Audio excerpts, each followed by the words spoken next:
നമസ്കാരം. വാർത്തകളിലേക്ക്.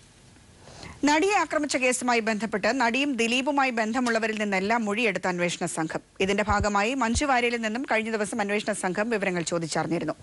ഇതിനിടെ തന്റെ കസ്റ്റഡി അവസാനിപ്പിക്കണമെന്ന പൾസർ സുനിയുടെ അപേക്ഷ കോടതി തള്ളി. കൂട്ടുപ്രതികളായ വിഷ്ണു, വിപിൻലാൽ എന്നിവരെ 3 ദിവസത്തേക്ക് പോലീസ് കസ്റ്റഡിയിൽ വിട്ടു. ഗൂഢാലോചന സംബന്ധിച്ച് പരസ്പര വിരുദ്ധമായാണ് ഇരുവരും പ്രതികരിച്ചത്. ജയിലിലെ ഫോൺ വിളിയുമായി ബന്ധപ്പെട്ട കേസിൽ കോടതിയിൽ ഹാജരാക്കിയപ്പോഴാണ് പൾസറിന്റെ സഹതടവുകാരായിരുന്ന വിഷ്ണുവും വിപിൻലാലും ഗൂഢാലോചന സംബന്ധിച്ച് പരസ്പര വിരുദ്ധമായി പ്രതികരിച്ചത്. സംഭവത്തിനു പിന്നിൽ ഗൂഢാലോചനയുണ്ടെന്ന് മാധ്യമങ്ങളുടെ ചോദ്യത്തിന് മറുപടിയായി വിഷ്ണു പറഞ്ഞു. ദിലീപിന് പങ്കുണ്ടോ എന്ന് ചോദിച്ചപ്പോൾ അറിയില്ലെന്നായിരുന്നു മറുപടി. പൾസർ സുനി പറഞ്ഞതെല്ലാം ശരിയാണെന്നും വിഷ്ണു പറഞ്ഞു. എന്നാൽ കൂട്ടുപ്രതിയായി വിപിൻലാൽ ദിലീപിന് സംഭവത്തിൽ പങ്കില്ലെന്ന് ഉറപ്പിച്ചു പറഞ്ഞു. തന്നെ ഭീഷണിപ്പെടുത്തിയാണ് ദിലീപിന് കത്തെഴുതിച്ചതെന്നും വിപിൻലാൽ പറഞ്ഞു. പൾസറും ജയിലധികൃതരും ചേർന്നാണ് ഭീഷണിപ്പെടുത്തിയത്. സ്രാവുകൾക്കൊപ്പം നീന്തുമ്പോൾ ഇങ്ങനെയൊക്കെ സംഭവിക്കുമെന്നും വിപിൻലാൽ പറഞ്ഞു. ഇതിനിടെ ഇരുവരെയും 3 ദിവസത്തേക്ക് കോടതി പോലീസ് കസ്റ്റഡിയിൽ വിട്ടു. തന്റെ കസ്റ്റഡി അവസാനിപ്പിക്കണമെന്ന പൾസർ സുനിയുടെ ഹർജി കോടതി തള്ളി. പോലീസ് മർദ്ദിച്ചു എന്നാരോപിച്ചായിരുന്നു പൾസർ കോടതിയെ സമീപിച്ചത്. അഭിഭാഷകനോട് സംസാരിക്കണമെന്ന പൾസർ സുനിയുടെ ആവശ്യവും കോടതി നിരാകരിച്ചു. ഇതിനിടെ കേസുമായി ബന്ധപ്പെട്ട് സിനിമാ മേഖലയിലുള്ള കൂടുതൽ പേരിൽ നിന്ന് മൊഴിയെടുക്കാൻ പോലീസ് തീരുമാനിച്ചു. നടിയുമായോ ദിലീപ് നാദിർഷ കൂട്ടുകെട്ടുമായോ സൗഹൃദമുള്ളവരിൽ നിന്നെല്ലാം വിവരങ്ങൾ ചോദിച്ചറിയാനാണ് അന്വേഷണ സംഘത്തിന്റെ തീരുമാനം. കേസുമായോ ഗൂഢാലോചനയുമായോ ഒരു പങ്കുമില്ലാത്തവരിൽ നിന്നും വിവരങ്ങൾ ചോദിച്ചറിയും. ഇതിന്റെ ഭാഗമായാണ് മഞ്ജു വാര്യരിൽ നിന്നും കഴിഞ്ഞ ദിവസം അന്വേഷണ സംഘം മൊഴി രേഖപ്പെടുത്തിയത്. വരും ദിവസങ്ങളിൽ സിനിമാ മേഖലയിലെ പ്രമുഖരിൽ നിന്നടക്കം മൊഴി രേഖപ്പെടുത്താനാണ് അന്വേഷണ സംഘത്തിന്റെ തീരുമാനം. News bureau, Kochi. നടിയെ ആക്രമിച്ച കേസിൽ സർക്കാരിന്റേത് നിഷ്പക്ഷ നിലപാടായിരുന്നുവെന്ന് മുൻ DGP സെൻകുമാർ. ആരെയും രക്ഷിക്കാനോ ശിക്ഷിക്കാനോ സർക്കാർ ശ്രമിച്ചിട്ടില്ല. അന്വേഷണത്തിൽ സർക്കാർ ഇടപെട്ടിരുന്നില്ലെന്നും സെൻകുമാർ കൊച്ചിയിൽ പറഞ്ഞു. കാര്യം സർക്കാർ ഇതിൽ അഡ്വൈസായിട്ട് യാതൊരു ഇടപെടലും നടത്തിയിട്ടില്ല. സത്യം കണ്ടെത്തണമെന്നാണ്. കാരണം നിങ്ങൾക്കറിയാം, ഈ സർക്കാരിന് പ്രത്യേകിച്ച് സംരക്ഷിക്കേണ്ട യാതൊരു ഉത്തരവാദിത്വം എനിക്കില്ല. അപ്പോൾ അതുകൊണ്ട് ഞാൻ മനസ്സിലാക്കിയ കാര്യം പറയുന്നത്, സർക്കാർ ഇതിൽ സത്യം കണ്ടെത്തണമെന്ന് മാത്രമാണ് നിർദ്ദേശം കൊടുത്തിട്ടുള്ളതായിട്ടും അതിന് വിരുദ്ധമായിട്ട് യാതൊരു ഡയറക്ഷൻ ഒരാൾക്കും പോയിട്ടുള്ളതായിട്ടും എനിക്കറിവില്ല. നടിയെ ആക്രമിച്ച കേസിൽ അന്വേഷണം ശരിയായ ദിശയിലെന്ന് DGP ലോക്നാഥ് ബെഹ്റ. അന്വേഷണത്തിന് മേൽനോട്ട ചുമതല വഹിക്കുന്ന B സന്ധ്യയെ DGP പ്രശംസിച്ചു. അതേസമയം ദിലീപിന് താൻ ക്ലീൻ ചിറ്റ് നൽകിയിട്ടില്ലെന്ന് മുൻ DGP സെൻകുമാർ വ്യക്തമാക്കി. തെളിവ് കിട്ടിയതിന് ശേഷം മാത്രം ദിലീപിനെ ചോദ്യം ചെയ്താൽ മതിയായിരുന്നുവെന്നും സെൻകുമാർ അഭിപ്രായപ്പെട്ടു. ആക്രമിക്കപ്പെട്ട കേസിൽ ADGP B സന്ധ്യയുടെ അന്വേഷണത്തെ TP സെൻകുമാർ പരസ്യമായി വിമർശിച്ചിരുന്നു. കേസിൽ തെളിവില്ല, B സന്ധ്യയുടെ പബ്ലിസിറ്റി സ്റ്റണ്ടാണ് കേസിൽ നടക്കുന്നതെന്നായിരുന്നു ഒരു വാരികയ്ക്ക് നൽകിയ അഭിമുഖത്തിൽ കഴിഞ്ഞ ദിവസം വിമർശിച്ചത്. ഈ വിമർശനങ്ങൾ പാടെ തള്ളിക്കൊണ്ടാണ് DGP ലോക്നാഥ് ബെഹ്റയുടെ കത്ത്. സെൻകുമാറിന്റേത് വ്യക്തിപരമായ വിലയിരുത്തലാണ്, അതിനോട് യോജിപ്പില്ല. അന്വേഷണ ഉദ്യോഗസ്ഥരാരും ഏകോപനമില്ലെന്ന് പരാതി പറഞ്ഞിട്ടില്ല. ഈ സാഹചര്യത്തിൽ വിമർശനങ്ങൾ മുഖവിലക്കെടുക്കാതെ മുന്നോട്ടു പോകാനാണ് B സന്ധ്യയ്ക്ക് നൽകിയ കത്തിൽ DGP നിർദ്ദേശിക്കുന്നത്. സെൻകുമാറിന്റെ വിമർശനങ്ങൾക്കെതിരെ നേരത്തെ B സന്ധ്യ DGPക്ക് പരാതി നൽകിയിരുന്നു. പരാതി കത്തും അന്വേഷണ നടപടികളും പരിശോധിച്ചാണ് DGPയുടെ മറുപടി. അതേസമയം കേസിൽ സംശയവും തെളിവും രണ്ടാണെന്ന് സെൻകുമാർ പ്രതികരിച്ചു. ദിലീപിന് ക്ലീൻ ചിറ്റ് നൽകിയല്ല അഭിമുഖത്തിൽ സംസാരിച്ചത്. ഒരു പർട്ടിക്കുലർ സമയത്ത് ഒരാളെ പ്രതിയാക്കുന്നതിനുള്ള തെളിവുകൾ ഉണ്ടായിരുന്നില്ല. സംശയങ്ങളുണ്ടായിരുന്നിരിക്കാം. സംശയങ്ങൾ തെളിവുകൾക്ക് ബദലാകില്ല. എന്നെ ഒരു ഇൻവെസ്റ്റിഗേഷനിൽ ഞാൻ ആർക്കെങ്കിലും ക്ലീൻ ചിറ്റ് കൊടുക്കാറോ മുഴുവൻ എവിഡൻസും വരുന്നവരെ അതുപോലെ ഒരാൾ പ്രതിയല്ല എന്നൊന്നും പറയാറില്ല. സെൻകുമാർ പറഞ്ഞ വിവരങ്ങൾ മാത്രമാണ് നൽകിയതെന്ന് അഭിമുഖം പ്രസിദ്ധീകരിച്ച സമകാലിക മലയാളവും വിശദീകരിച്ചു. മറിച്ചുള്ള സെൻകുമാറിന്റെ പരാമർശങ്ങൾ വസ്തുതാവിരുദ്ധമാണെന്നും വാരിക വിശദീകരിക്കുന്നു.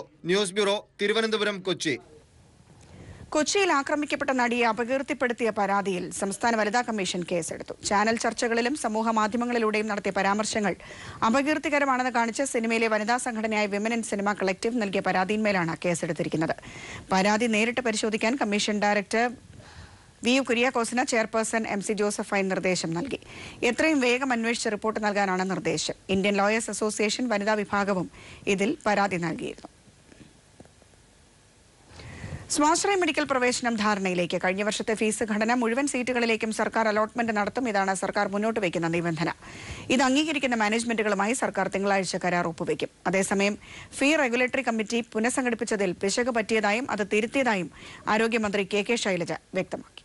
ഈ വർഷത്തെ സ്വാശ്രയ മെഡിക്കൽ പ്രവേശനത്തിന് നീറ്റ് അടിസ്ഥാനത്തിൽ ഉയർന്ന ഫീസ് നിരക്ക് ഫീസ് നിർണയ സമിതി തീരുമാനിച്ചതിനെതിരെ പ്രതിഷേധം ശക്തിപ്പെടുന്ന സാഹചര്യത്തിലാണ് പുതിയ ഫോർമുല ഉരുത്തിരിഞ്ഞിരിക്കുന്നത്.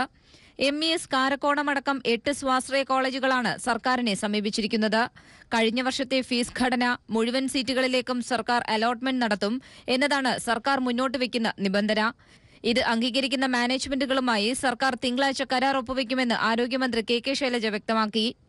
അതുകൊണ്ട് നേരത്തെ നിശ്ചയിച്ചതുപോലെ അതിൽ നിന്ന് ഫീസിൽ ഒട്ടും വർധനവില്ലാതെയും സെൻട്രലൈസ്ഡ് അലോട്ട്മെന്റ് ആയിരിക്കും. മുഴുവൻ സീറ്റുകളിലും സർക്കാർ അലോട്ട്മെന്റ് നടത്തും എന്ന നിബന്ധന കൂടി അംഗീകരിക്കുകയാണെങ്കിൽ അവരുമായിട്ട് സീറ്റ് ധാരണയാകാം എന്നുള്ള കാര്യം ഗവൺമെന്റ് സൂചിപ്പിച്ചിട്ടുണ്ട്. കൂടുതൽ മാനേജ്മെന്റുകൾ ധാരണ അംഗീകരിച്ച് മുന്നോട്ട് വരുമെന്നാണ് സർക്കാരിന്റെ പ്രതീക്ഷ. അതേസമയം 50% സീറ്റിൽ പഴയ ഫീസും ബാക്കിയുള്ള 50% മാനേജ്മെന്റ് NRI സീറ്റിൽ ഫീസ് വർധനവുമാണ് ചില മാനേജ്മെന്റുകൾ ആവശ്യപ്പെടുന്നത്. ഇത് അംഗീകരിക്കാൻ സാധിക്കില്ലെന്ന് ആരോഗ്യമന്ത്രി വ്യക്തമാക്കി. ഫീസ് നിശ്ചയിക്കുന്ന സമിതിയെ പുനഃസംഘടിപ്പിച്ചതിൽ പിശക് പറ്റിയെന്നും എന്നാൽ അത് തിരുത്തിയതായും മന്ത്രി പറഞ്ഞു. അതിലെ കമ്മിറ്റി പുനഃസംഘടിപ്പിച്ചപ്പോൾ ഓർഡിനൻസ് പുതിയതാണല്ലോ. ഇപ്പോൾ ആ ഓർഡിനൻസിലുള്ള 10 അംഗങ്ങളെ ചേർത്തില്ല എന്നുള്ളൊരു പെശകുണ്ട്. അത് ഞങ്ങൾ പറയാണ്, അത് അഡ്മിറ്റ് ചെയ്യാണ്. അതെന്നുവെച്ചാൽ ഒരു ശ്രദ്ധക്കുറവുണ്ടായി എന്നുള്ളത് പറയാണ്. അപ്പോൾ അത് മാറ്റിക്കൊണ്ട് 10 അംഗങ്ങളടങ്ങിയ ഓർഡിനൻസിലെ കമ്മിറ്റി തന്നെ പുനഃസംഘടിപ്പിക്കുകയും ആ കമ്മിറ്റി നിലവിൽ വരികയും ചെയ്യണം.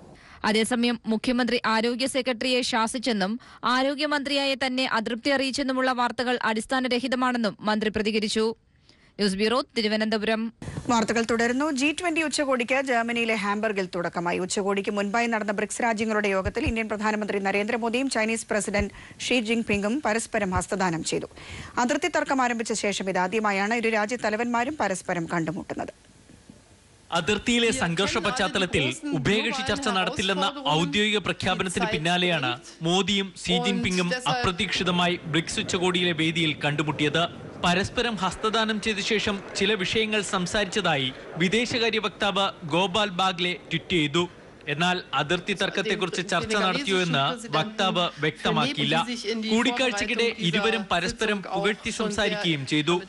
സാമ്പത്തികമായും സാമൂഹ്യമായും നേട്ടങ്ങൾ കൈവരിച്ച ഇന്ത്യ ഭീകരവാദത്തിനെതിരെ ശക്തമായ നിലപാട് സ്വീകരിക്കുന്നതായി ചൈനീസ് പ്രസിഡന്റ് ഷീ ജിൻപിങ് പറഞ്ഞു. ചൈനയുടെ നേതൃത്വത്തിൽ ബ്രിക്സ് കൂട്ടായ്മ ഊർജ്ജസ്വലമായി മുന്നോട്ടു പോകുന്നതായി മോദിയും പ്രശംസിച്ചു. എന്നാൽ ഇരു രാജ്യങ്ങളും തമ്മിൽ ഔദ്യോഗിക ഉഭയകക്ഷി ചർച്ചകൾ ഉണ്ടാകുമോ എന്ന കാര്യം ഇപ്പോഴും സ്ഥിരീകരിച്ചിട്ടില്ല. ഉഭയകക്ഷി ചർച്ചയ്ക്ക് അന്തരീക്ഷം യോജിച്ചതല്ലെന്നായിരുന്നു ചൈനീസ് വിദേശകാര്യ മന്ത്രാലയം നേരത്തെ പ്രതികരിച്ചത്. അതിർത്തി തർക്കം രൂക്ഷമായ ശേഷം ഇതാദ്യമായാണ് ഇരു രാജ്യ നേതാക്കന്മാരും പരസ്പരം കാണുന്നത്. കൂടിക്കാഴ്ചയ്ക്ക് ശേഷം ആരംഭിച്ച ബ്രിക്സ് ഉച്ചകോടിയിൽ ഭീകരവാദത്തെ കൂട്ടായി അടിച്ചമർത്തണമെന്ന് മോദി ആവശ്യപ്പെട്ടു. GST ഏർപ്പെടുത്തിയത് 70 വർഷത്തെ മികച്ച നികുതി പരിഷ്കരണമാണെന്നും മോദി സൂചിപ്പിച്ചു. G20 ഉച്ചകോടിക്കും ജർമ്മനിയിൽ തുടക്കമായി. ജപ്പാൻ, കാനഡ, അർജന്റീന തുടങ്ങിയ വിവിധ രാജ്യത്തലവന്മാരുമായി ഇന്ത്യ ഔപചാരിക ചർച്ചകൾ നടത്തുന്നുണ്ട്. News bureau, Delhi. GST നടപ്പിലാക്കിയത് മൂലമുള്ള വിലക്കയറ്റം പിടിച്ചു നിർത്താൻ വിപണി ഇടപെടലുമായി സംസ്ഥാന സർക്കാർ. സപ്ലൈകോയിൽ വിൽക്കുന്ന 52 ഇനം അവശ്യ സാധനങ്ങൾക്ക് സർക്കാർ വില കുറച്ചു. സാധനങ്ങൾക്ക് ഈടാക്കാവുന്ന പരമാവധി വിലയ്ക്ക് മുകളിൽ വാങ്ങുന്നവർക്കെതിരെ കേസെടുക്കുമെന്ന് ധനമന്ത്രി TM തോമസ് ഐസക് പറഞ്ഞു. തിങ്കളാഴ്ച മുതൽ കോഴിയിറച്ചി 87 രൂപയ്ക്ക് മാത്രമേ വിൽക്കാൻ സാധിക്കൂ. GSTയുടെ മറവിൽ കൊള്ളലാഭം ഈടാക്കുന്നവർക്കെതിരെ ശക്തമായ നടപടിയെടുക്കുമെന്നും ധനമന്ത്രി വ്യക്തമാക്കി. GST നടപ്പാക്കിയതിന് പിന്നാലെ വൻ വിലക്കയറ്റം സംജാതമായ സാഹചര്യത്തിലാണ് സംസ്ഥാന സർക്കാരിന്റെ വിപണി ഇടപെടൽ. സപ്ലൈകോയിൽ വിൽക്കുന്ന അരി, സോപ്പ്, മാവ് തുടങ്ങി 52 ഇനം അവശ്യ സാധനങ്ങൾക്കാണ് സർക്കാർ വില കുറച്ചത്. സംസ്ഥാനത്ത് സാധനങ്ങൾക്ക് ഈടാക്കാവുന്ന പരമാവധി വിലയ്ക്ക് മുകളിൽ വാങ്ങുന്നവർക്കെതിരെ കേസെടുക്കുമെന്ന് ധനമന്ത്രി ഡോക്ടർ TM തോമസ് ഐസക് പറഞ്ഞു. ആരെങ്കിലും അത്തരത്തിൽ MRP വിലയിൽ വർധനവ് വരുത്തുന്നുണ്ടെങ്കിൽ അത് നിയമവിരുദ്ധമാണ്. അതിന് MRP വിലയേക്കാൾ കൂടുതൽ വിലയ്ക്ക് വിൽക്കുന്നതാണെങ്കിൽ ഒരു സംശയവും വേണ്ട, കേസെടുക്കും. ഒരു സമ്മർദ്ദത്തിന് മുഴങ്ങാൻ തയ്യാറില്ല. നിയമം നടപ്പാക്കുക തന്നെ ചെയ്യും. തിങ്കളാഴ്ച മുതൽ കോഴിയിറച്ചിയുടെ വില 87 രൂപയായിരിക്കും. ഇതിൽ കൂടിയ നിരക്ക് വാങ്ങുന്നവർക്കെതിരെ നിയമ നടപടിയെടുക്കും. കെപ്കോ വില കുറച്ചതായും മന്ത്രി അറിയിച്ചു. ഹോട്ടൽ ഭക്ഷണത്തിൽ നോൺ AC-യിൽ 5% വില കുറയുകയും 12% നികുതി ഈടാക്കുകയും ചെയ്യും. AC-യിൽ 8% വില കുറയുമ്പോൾ 18% നികുതിയാണ് ഈടാക്കുകയെന്നും ധനമന്ത്രി വ്യക്തമാക്കി. 103 15 രൂപ കുറച്ച് ഉള്ള വില 87 രൂപ. ആ വിലക്ക് വിൽക്കാൻ പറ്റുമെങ്കിൽ കേരളത്തിൽ വിൽക്കാൻ വന്നുവെച്ചാൽ മതി. തിങ്കളാഴ്ച മുതൽ കോഴിയുടെ വില ഇതായിരിക്കണം. അപ്പോൾ ഇതിൻ്റെ അടിസ്ഥാനത്തിൽ നമ്മുടെ ഹോട്ടലുകാർ വില ഓർക്കണം. തിയേറ്ററുകളും ടിക്കറ്റിന്മേലുള്ള അമിത നിരക്ക് കുറയ്ക്കണമെന്ന് ധനമന്ത്രി ആവശ്യപ്പെട്ടു. KSFDCക്ക് കീഴിലുള്ള തിയേറ്ററുകൾ പഴയ നിരക്കിലേക്ക് മാറിയിട്ടുണ്ട്. സംസ്ഥാനത്ത് നിലവിലുള്ള വിലക്കയറ്റം നിയന്ത്രിക്കാൻ കേന്ദ്രം വില നിയന്ത്രണ സമിതി രൂപീകരിക്കണമെന്നും തോമസ് ഐസക് ആവശ്യപ്പെട്ടു. News bureau, Thiruvananthapuram. UPA സർക്കാരിന്റെ കാലത്ത് രാജ്യസഭ പാസാക്കിയ വനിതാ സംവരണ ബിൽ ലോക്സഭയിൽ അവതരിപ്പിച്ച് പാസാക്കണമെന്നാവശ്യപ്പെട്ട് ഈ മാസം 15-ന് രാജ്ഭവനിലെ മുന്നിലേക്ക് CPM നേതൃത്വത്തിൽ മാർച്ച് സംഘടിപ്പിക്കും. വനിതാ സംവരണ ബിൽ ലോക്സഭയിൽ അവതരിപ്പിക്കാൻ പിന്നീട് UPA സർക്കാർ സന്നദ്ധമായില്ല. BJPയും ഈ ബിൽ ലോക്സഭയിൽ കൊണ്ടുവരണമെന്ന് ശക്തമായി ആവശ്യപ്പെട്ടിരുന്നതാണ്. എന്നാൽ BJP സർക്കാർ അധികാരത്തിൽ വന്ന് 3 വർഷം പിന്നിട്ടിട്ടും ഈ ബില്ല് പാസാക്കാൻ യാതൊരു നടപടിയും സ്വീകരിച്ചിട്ടില്ല. തദ്ദേശ സ്വയംഭരണ സ്ഥാപനങ്ങളിൽ ആദ്യമായി വനിതകൾക്ക് 50% സംവരണം ഏർപ്പെടുത്തി രാജ്യത്തിനാകെ മാതൃകയായത് കേരളത്തിലെ LDF സർക്കാരായിരുന്നു. ജൂലൈ 15-ന് നടക്കുന്ന രാജ്ഭവൻ മാർച്ചിൽ മുഴുവൻ ബഹുജനങ്ങളും അണിനിരക്കണമെന്ന് CPM സംസ്ഥാന സെക്രട്ടേറിയറ്റ് പ്രസ്താവനയിലൂടെ അഭ്യർത്ഥിച്ചു. ഹീമോഫീലിയ ബാധിതന് HIV തെറ്റായി റിപ്പോർട്ട് ചെയ്ത ലാബ്. കോഴിക്കോട്ടെ സ്വകാര്യ ലാബാണ് തെറ്റായ റിപ്പോർട്ട് നൽകിയത്. റിപ്പോർട്ടിന്റെ അടിസ്ഥാനത്തിൽ കൂടുതൽ പരിശോധന നടത്തിയപ്പോൾ രോഗി HIV ബാധിതനല്ലെന്ന് ഡോക്ടർമാർ കണ്ടെത്തി. ലാബിനെതിരെ നടപടിക്കൊരുങ്ങി രോഗിയുടെ കുടുംബം.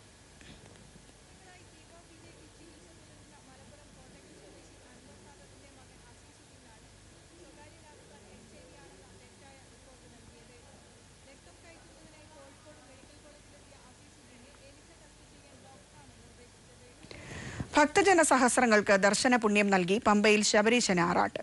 രാവിലെ 11:30ഓടെയാണ് പമ്പയിലെ പ്രത്യേകം സജ്ജീകരിച്ച കടവിൽ തിരുവാറാട്ട് ചടങ്ങുകൾ നടന്നത്.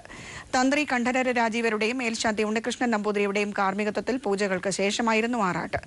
രാവിലെ 9 മണിയോടെ സന്നിധാനത്ത് നിന്ന് ആനപ്പുറത്ത് എഴുന്നള്ളിച്ച അയ്യപ്പ വിഗ്രഹം 11 മണിയോടെ പമ്പ ഗണപതി ക്ഷേത്ര പരിസരത്തെത്തിച്ചു.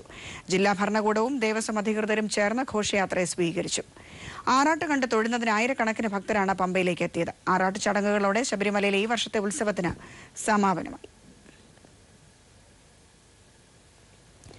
Confederation of real estate developers association of ഇന്ത്യയുടെ കോഴിക്കോട് ചാപ്റ്റർ സംഘടിപ്പിക്കുന്ന 24ാമത് സെറ CREDAI property show Kozhikode marine ഡ്രൈവിൽ ആരംഭിച്ചു.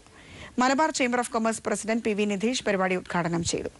ക്രെഡായി അംഗങ്ങളായ ഭവന നിർമ്മാതാക്കളെയും ഭവന വായ്പാ ദാതാക്കളെയും ഒരേ കുടക്കീഴിൽ അണിനിരത്തുന്ന പ്രോപ്പർട്ടി ഷോ ജൂലൈ 9-ന് സമാപിക്കും. ഈ വാർത്താ ബുള്ളറ്റിൻ പൂർണ്ണമാകുന്നു. നമസ്കാരം.